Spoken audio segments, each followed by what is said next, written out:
Assalamualaikum warahmatullahi wabarakatuh. Perkenalkan, saya Intan Ira Anjani, nomor absen 17 dari kelas 12 MIPA 3. Di sini saya akan mempresentasikan laporan praktikum kimia tentang korosi. Tujuan praktikum yaitu untuk mengetahui faktor penyebab terjadinya korosi. Landasan teori. Korosi adalah kerusakan atau degradasi logam akibat reaksi redoks antara suatu logam dengan berbagai zat di lingkungannya yang menghasilkan senyawa yang tidak dikehendaki. Bahasa sehari-harinya adalah perkaratan. Pada perkaratan besi atau logam, besi mengalami oksidasi dan oksigen atau udara mengalami reduksi. Karat logam umumnya berupa oksida atau karbonat. Faktor yang mempengaruhi korosi pada besi atau logam yaitu 1. Oksigen terlarut. Jika konsentrasi oksigen terlarut naik, maka kecepatan korosi akan naik. Yang kedua, pH dan alkalinitas.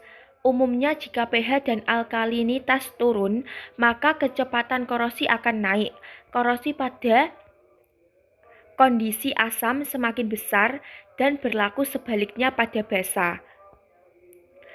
Temperatur reaksi kimia akan lebih cepat terjadi jika semakin tingginya temperatur sehingga lebih cepat berkarat. Tipe logam. Aliran listrik mempercepat proses korosi.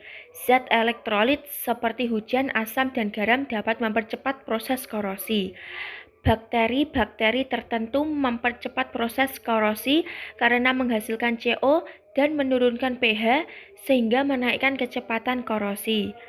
Air dan oksigen. Alat dan bahan. Kita membutuhkan 5 buah paku, 5 gelas plastik, 5 karet gelang, 5 plastik penutup, larutan garam, air matang, air mentah, dan minyak goreng. Cara kerja. 1. Siapkan 5 gelas plastik. 2. Beri identitas atau label pada masing-masing gelas.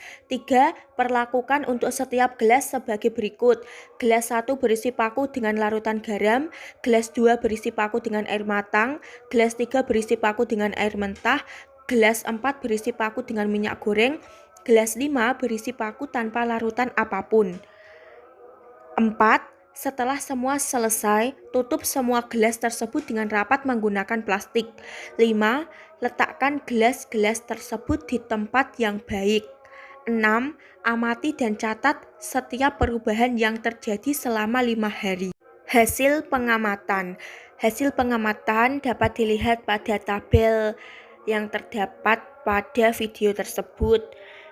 Yang pertama yaitu pada larutan garam belum terjadi perubahan, pada air matang belum terjadi perubahan, air mentah, air mulai keruh, minyak goreng belum terjadi perubahan pada paku dan perubahan warna pada larutan. Tanpa larutan belum terjadi perubahan pada paku. Pada hari kedua, air mulai menguning, paku sedikit berkarat dan air mulai berwarna kuning. Pada air mentah, paku berkarat pada ujung paku. Minyak goreng, tidak terjadi perubahan pada paku dan perubahan warna pada larutan. Tidak terjadi perubahan paku. Pada hari ketiga, paku sedikit berkarat di air berwarna oranye muda. Itu pada larutan garam. Sedangkan pada air matang, paku mulai banyak berkarat dan air mulai berwarna oranye. Air mentah, paku mulai banyak berkarat dan air menjadi warna oranye. Minyak goreng, tidak terjadi perubahan pada paku dan perubahan warna pada larutan. Tanpa larutan, tidak terjadi perubahan pada paku. Hari keempat, larutan garam, paku sedikit berkarat dan air berwarna oranye. Air matang, paku berkarat di sebagian dan air semakin berwarna. Air mentah, paku berkarat di semakin banyak dan air lebih keruh. Minyak goreng, tidak terjadi perubahan pada paku dan perubahan warna pada larutan.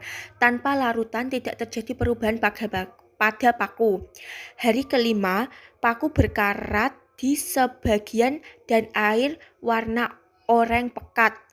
Air matang, paku sudah semakin berkarat sampai pada paku sudah semakin berkarat sampai kepala paku dan air semakin keruh atau oreng pekat. Air mentah, paku sudah berkarat sampai menuju kepala paku dan air semakin berwarna oreng pekat. Minyak goreng tidak terjadi perubahan pada paku dan perubahan warna pada larutan. Tanpa larutan tidak terjadi perubahan pada paku. Jadi ini adalah bukti percobaan atau pengamatan pada hari pertama dan hari kelima.